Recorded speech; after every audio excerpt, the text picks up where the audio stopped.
신약성경 313페이지 에베소서 4장 11절에서 16절까지의 말씀입니다.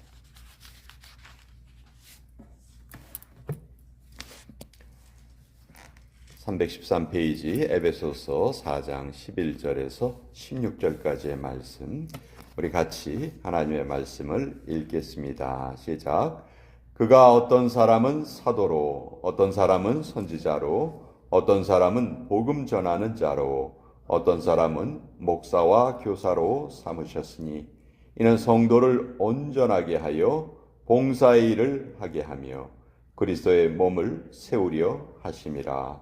우리가 다 하나님의 아들을 믿는 것과 아는 일에 하나가 되어 온전한 사람을 이루어 그리스도의 장성한 분량이 충만한 데까지 이르리니, 이는 우리가 이제부터 어린아이가 되지 아니하여 사람의 속임수와 간사한 유혹에 빠져 온갖 교훈의 풍조에 밀려 요동하지 않게 하려 함이라.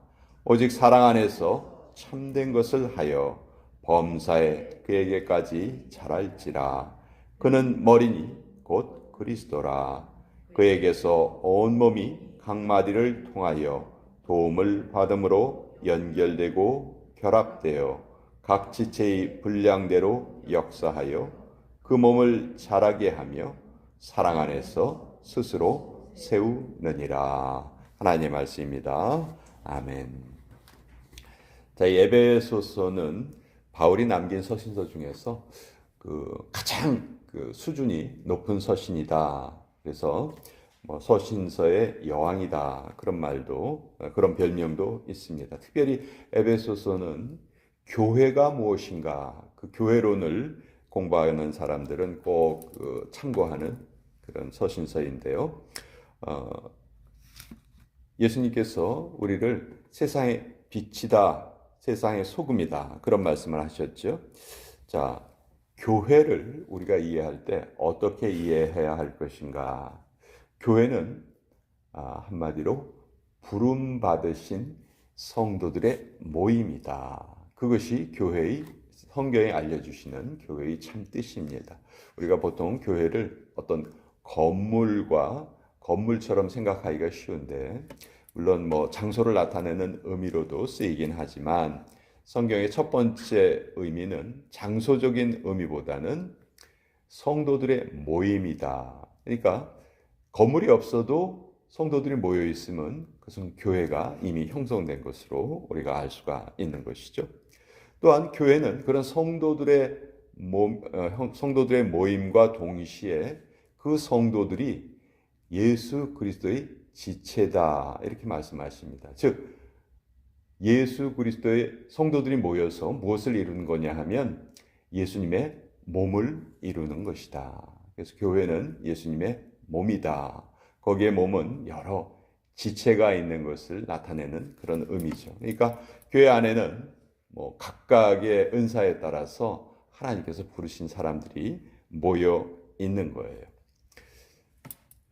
한국에 사랑의 교회를 개척하셨던 옥하는 목사님이란 분이 계시죠. 이분이 제자훈련 사역을 오랫동안 하셨고, 그 가운데 이제 이분도 교회가 무엇인가 연구를 많이 하셨는데, 이분의 책에 의하면 교회가 세 가지 목적을 위해서 존재한다.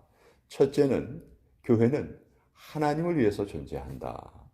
둘째, 교회는 이 세상을 위해서 존재한다.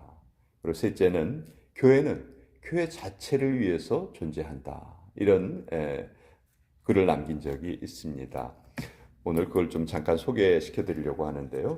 첫째, 교회는 하나님을 위해서 존재한다. 하나님을 위해서 존재한다는 말은 교회 공동체의 첫 번째 목적이 예배 공동체라는 것을 우리에게 알려줍니다. 교회는 한마디로 예배드리는 공동체입니다. 아이가 처음 태어나서 배우는 말이 엄마, 아빠, 이 말을 처음 배우죠. 처음에는 이 말도 제대로 못해요. 그렇지만 점점 자라면서 이 말이 익숙해지게 되는 것이죠. 그렇게 익숙해지면 그 엄마, 아빠라는 그 말을 통해서 아이와 부모의 관계는 더욱더 깊어지게 됩니다. 자, 어린아이가 이 세상에 태어나서 처음 배우는 말이 엄마 아빠이듯이 우리 하나님의 백성들이 가장 먼저 배워야 되는 말이 아버지라는 말입니다. 하나님을 아버지라고 부르는 것.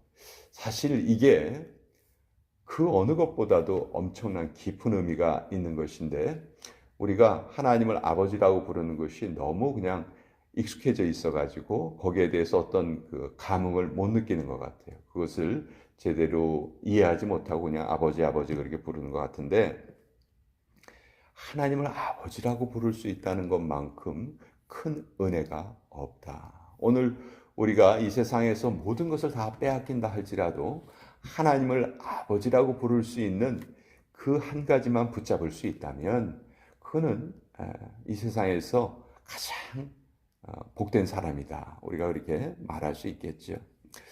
자, 예배의 실패는 결국 인생의 실패로 이어지게 됩니다. 그래서 하나님의 백성들의 첫 번째 이 교회의 존재 목적은 하나님께 예배드리는 공동체다. 물론 교회는 여러 가지 다른 일이 있습니다. 이 세상을 위해서 봉사도 해야 되고요. 또 뭐 교회 안에서도 예배뿐만이 아니고 교육도 있고 여러 가지 중요한 것들이 있죠. 그렇지만 가장 첫 번째 교회의 존재 이유는 하나님을 예배하는 것이다. 하나님이 우리의 예배를 기뻐하시고 또 우리가 예배드리는 존재로 지어졌기 때문에 그 우리의 존재 목적을 확인받는 곳이 바로 이 교회당이다, 예배당이다. 그것이 교회다. 이렇게 우리가 알 수가 있습니다. 두 번째는 세상을 위해서 교회가 존재합니다. 하나님께서 교회를 부르실 때 뭐 무인도나 깊은 산속이나 그런데 세우지 않으셨죠. 처음 세워진 교회가 어디입니까? 예루살렘 교회죠. 사람들이 가장 많이 거주하는 곳이었어요. 그 이유는 교회의 존재 목적이 이 세상을 구하기 위해서죠. 성경은 이 세상을 바다로 많이 비유합니다. 그 바다 가운데 교회는 바로 구원선과 같다. 죽어가는 영혼들을 살리기 위해서 교회라는 구원선을 바다에 띄워주신 것이다. 구원선의 사명은 뭡니까? 물에 빠진 사람들을 건져내어서 살리는 것이죠. 그래서 우리가 교회의 일원이라면 누구든지 간에 뭐 목사건 뭐 장로건 그런 것과는 전혀 상관이 없이 교회라는 한 단체를 이루는 지체라면 우리의 사명은 타인의 영혼을 구원하는 것이다. 특별히 어떤 전도의 은사를 받은 사람들만 이것을 하는 것이 아니고 사실 교회는 특별한 계층이라는 게 있을 수가 없지요. 교회에 모여 있는 사람들은 전부 다 타인의 영혼을 구원하려는 그 목적을 가지고 하나님께서 부르셨다. 그래서 베드로전서 2장 9절에 우리가 잘 아는 말씀이 있죠. 오직 너희는 택하신 족속이요 왕 같은 제사장들이요 거룩한 나라요 그의 소유된 백성이니 이는 너희를 어두운 데서 불러내어 그의 기이한 빛에 들어가게 하신 자의 아름다운 덕을 선전하게 하려 하심이라. 우리가 이렇게 교회의 구성원이 된 이유는 하나님의 아름다운 덕을 선전하는 그 존재로 부르심을 받았다는 것이죠. 그래서 하나님은 오늘도 잃은 자를 열심히 찾고 계시는데요. 그 잃은 자를 찾으신 후에 그 잃은 자를 어떻게 구하실까? 하나님 직접 구하시는 게 아니고 이미 구원받은 우리들을 통해서 그 사람들을 구하신다는 것이죠. 그래서 누가복음 15장에 보면 아주 유명한 그 비유가 세 가지가 나오는데 잃어버린 양 한 마리를 찾는 목자의 비유가 나오고요. 잃어버린 동전 하나를 찾는 그 주인의 비유가 나오고 또 집을 나갔던 탕자를 기다리는 그 아버지의 비유가 나옵니다. 다 공통점이 있죠. 모두 다 잃어버린 것을 찾고자 하는 그런 열망이 들어있는 비유예요. 자, 이것을 우리가 깨닫지 못하고 엉뚱한 일에 우리의 삶을 허비한다면 그것은 결코 하나님께 칭찬받지 못할 것입니다. 하나님께서는 잃은 자를 구하시기 위해서 교회라는 공동체를 세워주신 것이다. 즉 교회는 유람선이 아니고 구원선이라는 것을 우리가 늘 기억해야 합니다. 그리고 우리는 바로 그 구원선의 선원들이다 하는 것이죠. 또 교회는 교회 자체를 위해서 존재합니다. 11절과 12절에 보면 그가 어떤 사람은 사도로, 어떤 사람은 선지자로, 어떤 사람은 복음 전하는 자로, 어떤 사람은 목사와 교사로 삼으셨으니 이렇게 돼 있죠. 자, 하나님께서 특별한 사람들에게 또 특별한 은사를 부어주셔서 그들을 사용하시는데요. 여기 보면 사도와 선지자와 또 복음 전하는 전도자와 어떤 사람은 목사와 교사로 삼으셨으니 했는데 이 목사와 교사가 각각 다른 사람이 아닙니다. 목사이자 교사라는 뜻입니다. 목사와 교사는 두 사람이 아니고 한 사람을 뜻하는 것이다. 즉 성경 말씀을 잘 가르칠 수 있는 사람, 그 사람을 이제 목사와 교사로 하나님께서 세우셨다. 근데 그렇게 그런 특별한 자들을 세우신 이유가 뭐냐? 이는 성도를 온전하게 하여 봉사일을 하게 하며 그리스도의 몸을 세우려 하심이라. 자, 성도를 온전케 하고 봉사일을 하는 것, 이것이 교회에 세우신 그런 직분자들의 사명입니다. 그러니까 성도들을 양육하는 그런 책임이 있다는 것이죠. 켈빈은 교회는 어머니다 그런 표현을 썼는데 교회가 어머니라는 것은 자식을 키우는 어머니의 사명이 있다는 것이죠. 근데 그 자식을 키우는데 어느 수준까지 키워야 되는가? 그것이 13절에 나와 있죠. 우리가 다 하나님의 아들을 믿는 것과 아는 일에 하나가 되어 온전한 사람을 이루어 그리스도의 장성한 분량이 충만한 데까지 이르리니. 우리가 자라야 되는 목표가 예수님의 장성한 분량까지 자라야 한다. 그러니까 계속해서 자라야 한다는 말이 있죠. 예수님께서는 어떻게 보면 12명의 갈릴리 농어촌 출신 학생들을 불러 모으셨죠. 그리고 3년 동안 그들과 함께 생활을 같이 하셨어요. 그리고 그 12명의 그 예수님이 가르치신 학생들이 어떻게 되었는가? 나중에 전 세계를 뒤바꾸는 그런 역할을 했죠.